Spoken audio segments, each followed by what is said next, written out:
This bike inspired me to buy it when I saw it, but it had three things going against it. It had looked like a modified derailleur hanger according to the listing. It had a stuck bottom bracket that was seized up really bad. Couldn't get the bottom bracket cup out. And it looked like it'd been repainted. Welcome to Saltwater Cycles. I'm Greg. I'll be your host. I hope you all are enjoying your holiday weekend.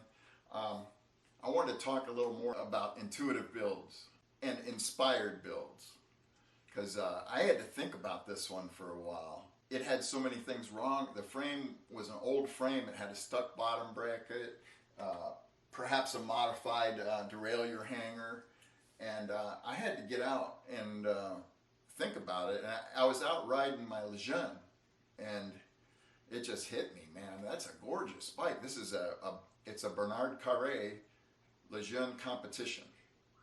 So it really is. It's a bike that's going to perform and be distinctive in the way that it rides. Very, very distinctive ride.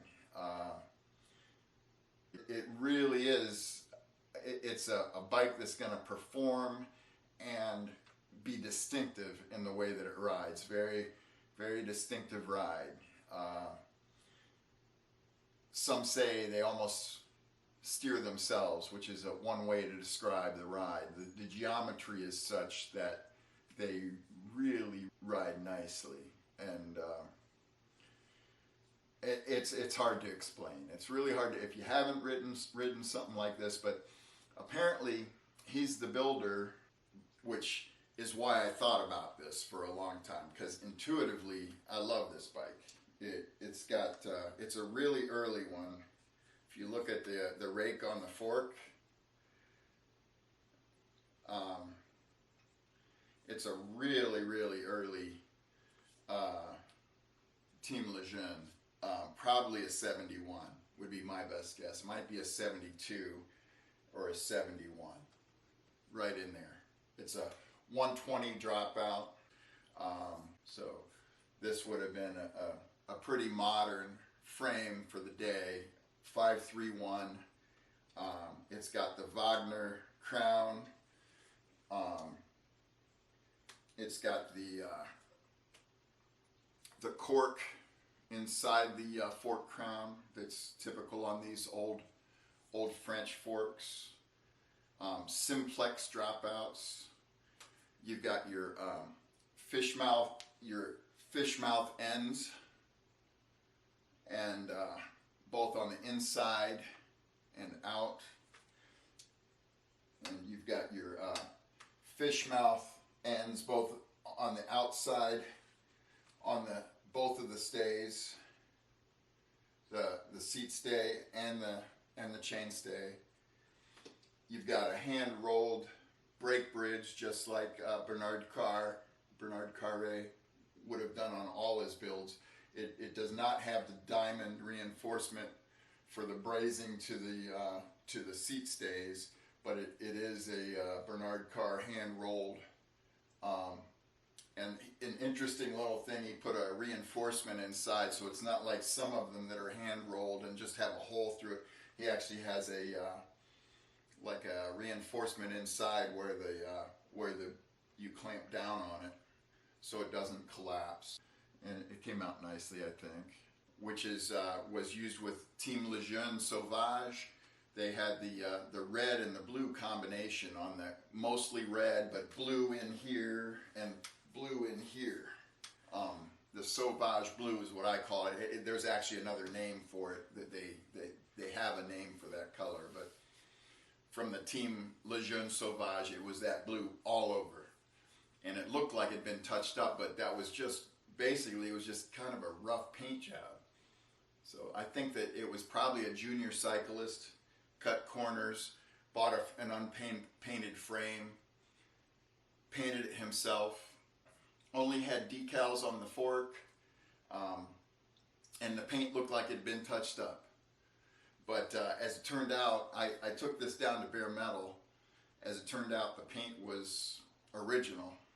I think it was probably bought and painted by I'm guessing it was painted by a junior competitive cyclist because it was done in the Sauvage blue.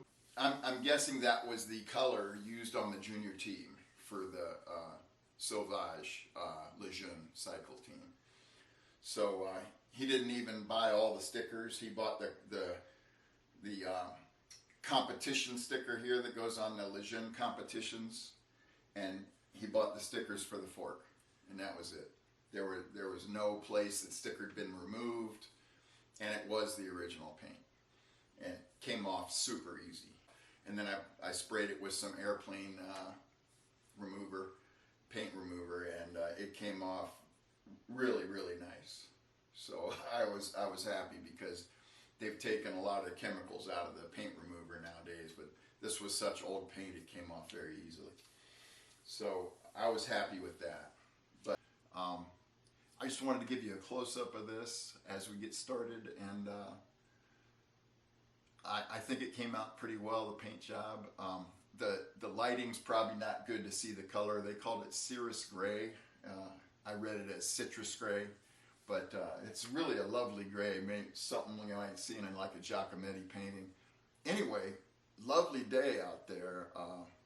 If you haven't gotten out for a ride yet, let's get out and ride. Come back and check this video out later.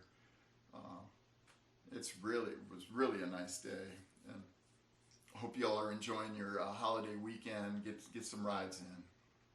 I love riding when the fireworks are going off. I love doing that. But anyway, about this bike. Apparently, he's the builder that built my competition Team Czechoslovakia bike.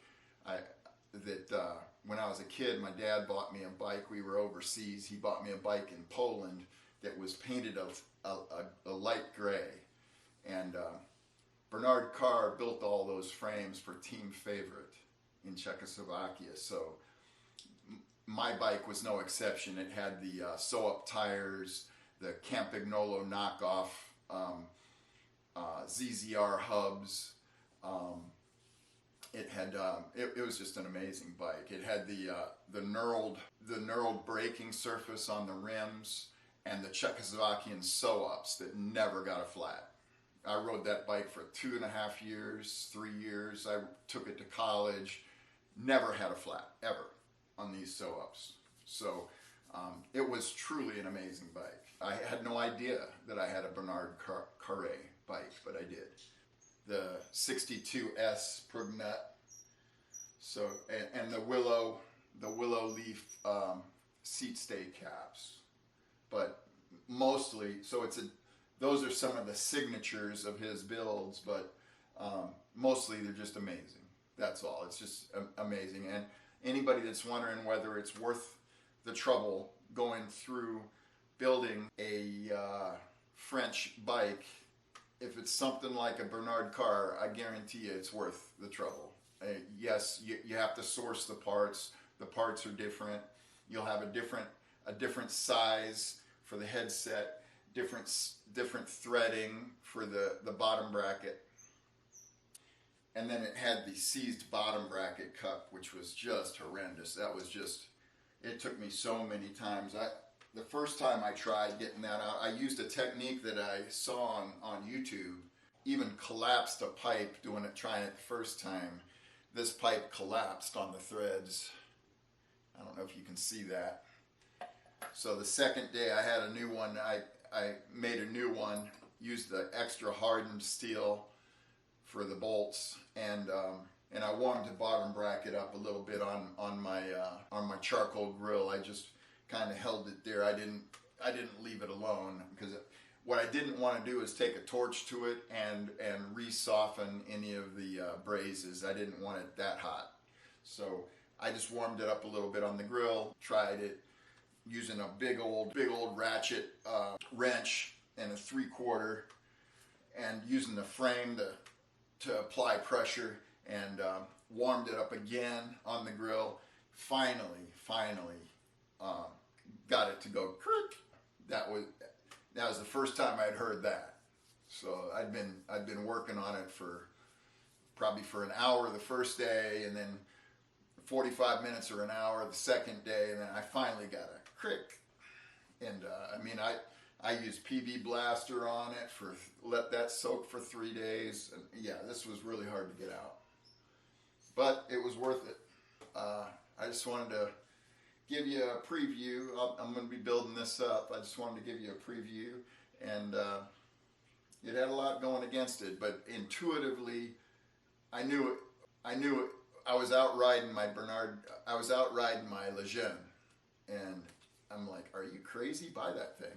Because I was really thinking about it. I had so many things going against it. My wheels turning in my head going, wow, do you want to mess with that? Do you want to mess with a stuck bottom bracket? And I'm like, heck, how many Bernard Carrés are there? And how many do you go online and find just like that for sale? Yeah, there's a few. You can, and if you search like French bicycle stores, like if you search bicycle stores in Paris, you could probably buy a competition Lejeune today, because they were fairly common back in the day, but they're getting snatched up, and for good reason.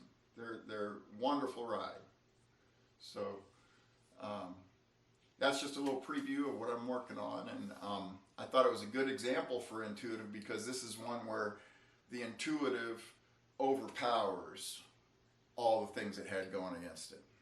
It overpowered the stuck bottom bracket and the possibly modified derailleur hanger. I don't even know if this is going to work, but I think it will with a simplex. These are simplex dropouts.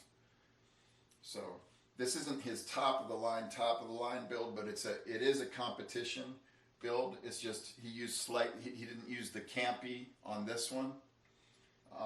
He used the simplex dropouts, which are very functional. They're just not campy. That's all. But and you got your Prugnaut lugs. Yeah, all the signatures are there.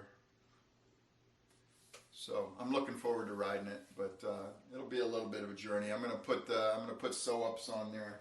I bought some HED. Yeah, they have a little bit wider profile and a much deeper cavity for the gluing surface. So that'll hold your tire more rigid than the older. I have some of the older ones that have the knurled sidewalls, like my Polish bike had the knurled sidewalls, which made the brakes sing, and also made them work better in the rain. But it gave it the when you were slowing down. But this doesn't have that, so I'm gonna miss that. But for safety, these are better. You can probably get away using the tape rather than the glue to adhere your tire if you do it right. So yeah, I'm getting started on it. So that's where I'm at on that. Looking forward to riding it, but it's a little ways out. I haven't built the wheels yet. I built I modified an 80s campy hub for it. Knocked it down to a 120 dropout, and I still have room for one small washer in here. It fits in there nice and loosely right now, but so I can put one of those thin 1 to 2 millimeter, 1.5 millimeter washer in there, and it'll still be a good fit. That's where I'm at on that. I already did that. So I had to take an 80s. I was looking for an 80s hub so that I could get the 32 hole for the modern rims. So if I was using those old knurled rims I have, I could have used the 36. Of course, that would be 36, and you can grab any old hub. It's hard to find a 120 dropout in 32 for the modern rims. So in some cases, I've taken a more modern hub and modified it to make it a 120.